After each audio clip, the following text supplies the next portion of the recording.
short but sweet.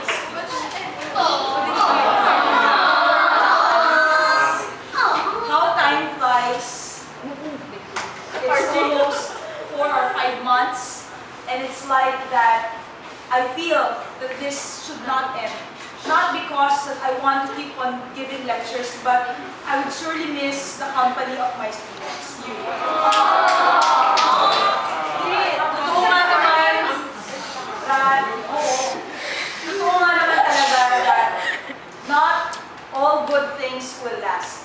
But, surely, in my heart, even if that we don't see each other anymore for the next 3 meetings or for the next days of our life, our memories, your presence will still be in my heart.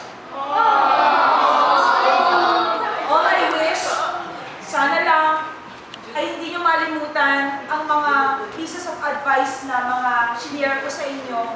And always remember na maging ano man ang challenges na maranasan ninyo, always face it with confidence and with happiness.